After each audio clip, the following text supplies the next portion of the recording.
U.S. House sends CBDC ban to Trump's desk in a 358-32 vote. The U.S. House of Representatives passed a housing bill by a 358-32 margin on June 23, 2026, and the package carries a temporary ban on a federal central bank digital currency through 2030.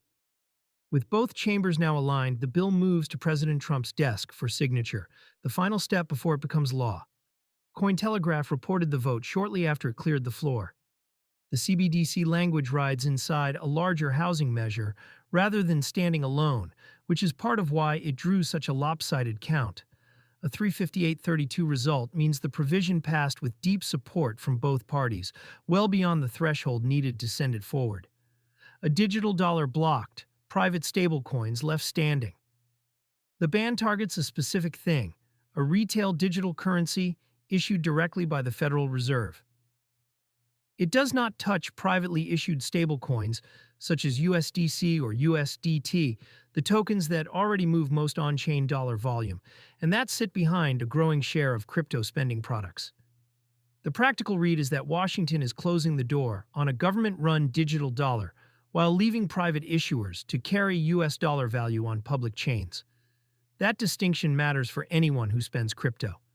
Most stablecoin-funded cards settle in USDC or USDT, convert at the point of sale, and never rely on a central bank token. A CBDC ban does not change how those cards work today. It does remove a hypothetical future competitor, a Fed-issued dollar that could have become the default rail for digital payments in the US. The 2030 sunset and why it is temporary. The ban runs through 2030 rather than indefinitely. A sunset clause keeps the question open for a future Congress, instead of settling it permanently. Critics of a retail CBDC have argued it would hand the central bank a direct window into individual spending and could enable programmable restrictions on how money is used. Supporters of the technology counter that a well-designed digital dollar could lower settlement costs and reach people outside the banking system. The 2030 expiry effectively parks that debate for several years. For now, the effect is to lock in the status quo.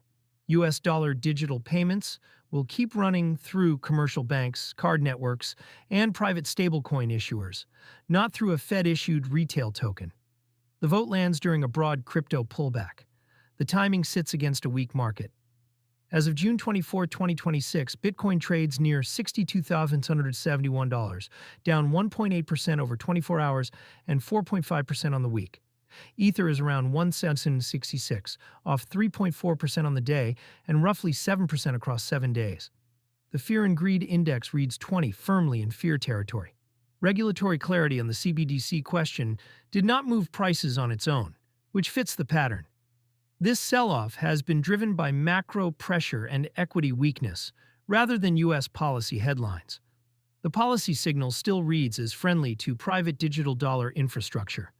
By ruling out a state-run competitor, Congress leaves more room for the regulated stablecoin market that U.S. lawmakers have spent the past year trying to formalize. That contrasts with the direction in Europe, where an EU parliamentary committee recently advanced the digital euro toward a full vote. The two jurisdictions are now moving in opposite directions on the central bank money question. Practical stakes for crypto spenders. Nothing here forces a change to a card in your wallet this week. The near-term takeaway is about what the U.S. payments map will not include for the rest of the decade, a Federal Reserve retail digital dollar. Spenders who route U.S. dollar value on-chain will keep depending on private issuers and the card programs built on top of them. Two caveats are worth holding. First, the bill still needs the president's signature to become law. Passage by both chambers is not the same as enactment. Second, the 2030 sunset means this is a pause, not a settled outcome. A later Congress can revisit it.